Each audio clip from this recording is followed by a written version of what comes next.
Coach, first and foremost, more than really the loss, it felt like Bucs fans were just really upset about Tristan Wirfs, his injury in Sunday's game. So in the end, on Monday, it felt like there was a little bit better prognosis. He's still going to miss some time, though. So where is Tristan right now? He has a high ankle sprain. The test came out negative, obviously. He may miss this week, but then it'll be day by day and week by week, so there's a chance he could come back sooner than expected. We think, those of us out of the building, he's arguably the best offensive lineman maybe in the entire league. Where do you guys kind of picture him and value him, and how important is his piece of the puzzle on that line? Well, he's extremely important to us. We think he's the best. Obviously, we love him, and we're glad he's here. So, you know, you losing a piece like that, and whoever steps in is going to have their hands full, but we got to make sure that Wells or Walton can do the things that they know how to do well and not try to be Tristan for us to going forward to be successful. On Sunday, you got a bigger dose of Rashad White. I know you wanted to go that direction anyways, but it was unfortunate that it came with Leonard not being able to play. So are you worried about Leonard at all and his health moving forward? Because it seemed like in the Seattle game, that 1-2 punch was really effective. No, we'll be glad to get Lenny back. We think the 1-2 punch is effective as well. Also, we think Sneak and Gio can give us some plays there. But having Leonard and Rashad together at the same time, that gives a lot of people problems. A lot of hindsight after the game, of course. Talk about the last possession in regulation where you guys had a chance. You had 3 timeouts in your pocket.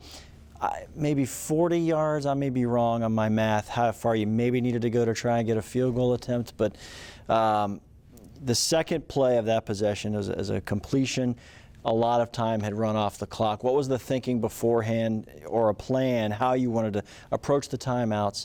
And ultimately, when you look back at it, it didn't work out in the end. No, it didn't work out. We went 3 and outs in the fourth quarter, and we thought first down, if we got some yardage, we were going to go for it. If not, I was going to try to go for the field goal. We didn't get any yardage on first down. Tom threw it between some defenders on second down, and we got the timeout. Unfortunately, the time ran out, and we went into overtime. There is no hindsight on it, the way that we were moving the ball in the second half. It's kind of, you know, you don't ever second guess yourself when you understand what the game is going through. Sometimes it's going to work, sometimes it's not, and you live with the results. When you guys got the 17-10 touchdown, at that point it felt like this game is about to blow open in your favor. The defense gets a stop right after that, and then there was 2 short possessions for you guys back to back, and then your defense is on the field. I think it was more than 4 minutes at a time, coming up with very good stops, but there were no points after that to add to the lead. How critical was that stretch? Oh, we think it was critical at all parts of the game. We have to be able to score more points than that and not just go 3 and out. I think we have 9 3 and outs, which is not acceptable the way our offense is capable of performing. So we got to hold the ball longer, we got to move the ball down the field, and we got to get as many points as possible. They hit a big play on their final drive where they tied the game. It looked like Carlton either got tied up or just slipped. What did you see when you saw the film there? Well, he slipped initially, and then he slipped again, and then the guy ran down the field open, so they got down the field. In overtime, you get a good possession there. It runs out. You get a quick stop. How disappointing was it to not come back and finish?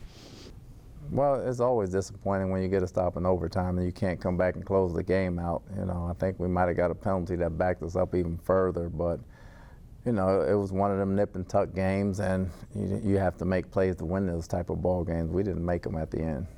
All right, moving forward, looking ahead to the Saints. This is a crazy division this year. Teams are trying to get over the hump, including yourselves. It's still there for the taking. Now you've got a division opponent. They always say it counts as 2 games coming here next week. How big is this game against New Orleans? It's big because it's a division opponent. Now, you know, it's big because the Saints, and they've had our number. We beat them the last time we played, but it's always going to be a tough ball game. Whoever wins the turnover battle usually wins the game. The offense, looking ahead, I know Mike Evans ended up being a really quiet day for him in Cleveland for whatever reason. 9 targets still. What do you think needs to happen there? You have Godwin with his big numbers, and then everybody else kind of falling into place. But Mike Evans was down there a little bit below what you expect? Well, we got to get in sync a little bit. Sometimes they had good coverage, and other times we just missed here and there. Other times they got to the quarterback. So we got to clean some stuff up on offense and get ready for Monday. Tom Brady moving ahead. He looked pretty good throwing the football Sunday. What do you see out of him, especially after the bye week and trying to be in sync with guys? I think when he had time, he threw the ball well. I think the first half he played very well. The second half they got to him a little bit where the ball had to come out a little earlier.